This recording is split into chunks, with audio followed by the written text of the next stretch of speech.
Hello, I'm Dr. Janine Bowring, naturopathic doctor, and today I'm talking about how to do intermittent fasting. So I've got a few tips and tricks that really help me with intermittent fasting and doing prolonged fasts as well. So thanks for joining me today. Give me a big thumbs up. Be sure to share this video with your friends.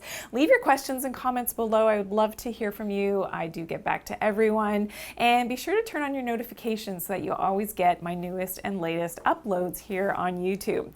So how do we do this? Well, there's different ways of doing intermittent fasting. Probably the best way to ease your way into intermittent fasting is to do something called the 16-8. So this means basically 8 hours of your eating window. So a great example is you start eating at about 12 noon and you stop eating at 8 p.m. and that was 8 hours, and then you don't eat anything. You just have fluids, liquids without any sugar or any, types of macronutrients between that 8 p.m. and 12 noon the next day. So that would be the 16-8.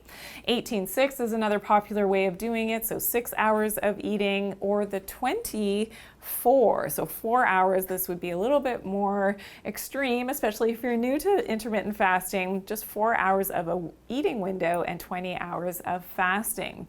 So how do you make this easier for yourself? Well, there are some acceptable liquids with intermittent fasting. And number one that I love is actually an electrolyte drink that I make myself that has naturally some minerals that I add in. So magnesium. So the type of magnesium that I take is bisglycinate.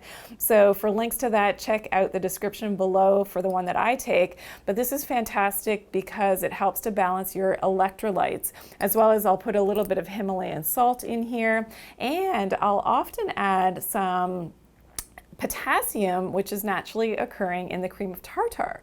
And I'll also add, you can see it's a bit green, so today I put a bit of chlorophyll. I always drink my chlorophyll water throughout the day, and a bit of, if I need to, I'll add in a flavor enhancer that is sweetened with stevia.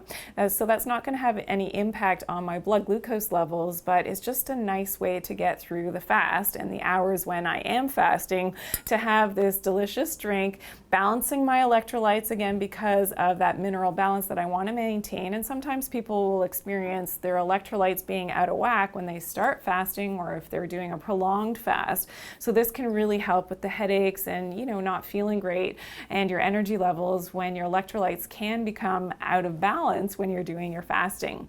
Another acceptable liquid, of course, is water. So you could also flavor it with some lemon or lime. You could also use some cucumber slices in your water, or orange slices. You just want to be minimal here, because if you're fasting, again, you don't want to give your body anything that's going to raise your blood glucose levels.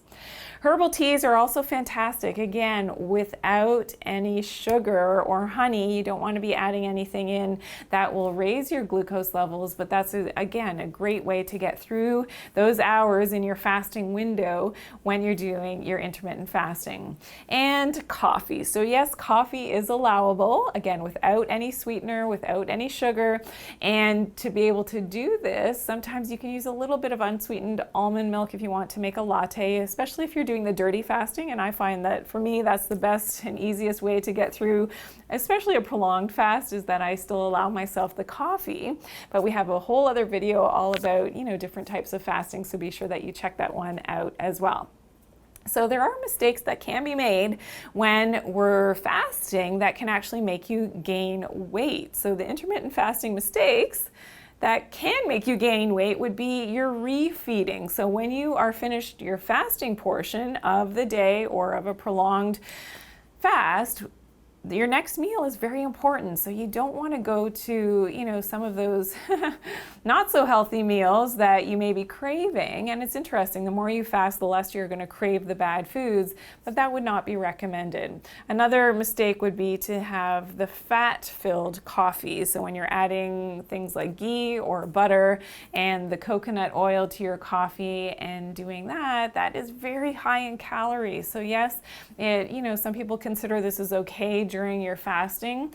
I think because the calorie content is so high, it's difficult definitely to get all of the benefits of fasting if you're utilizing this, especially, more often than not. And I know some people kind of use it as a crutch because it keeps them full. You're in the ketotic state, which is fantastic, but just watch those calories.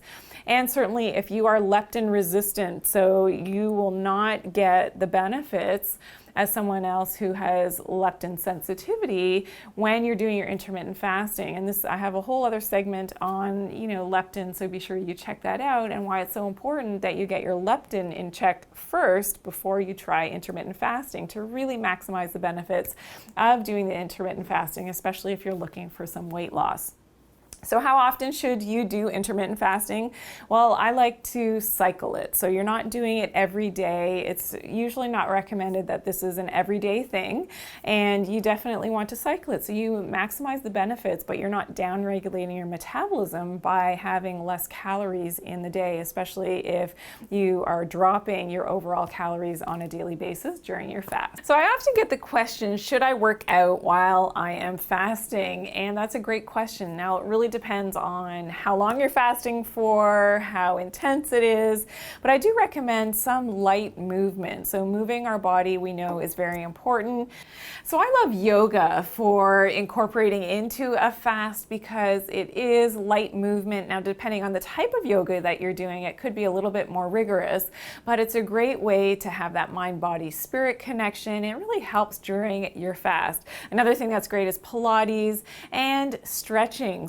And depending on the type of yoga or Pilates, again, there could be different, levels of exertion, but stretching is always good. It helps to keep that blood flow going into our joints, into our muscles, which is so helpful.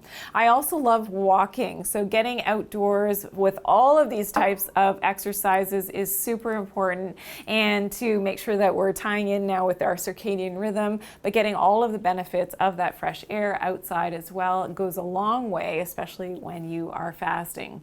So thanks for joining me today. Be sure to give me a big thumbs up, share this video with your friends, and be sure to always take care of your good health and do it naturally.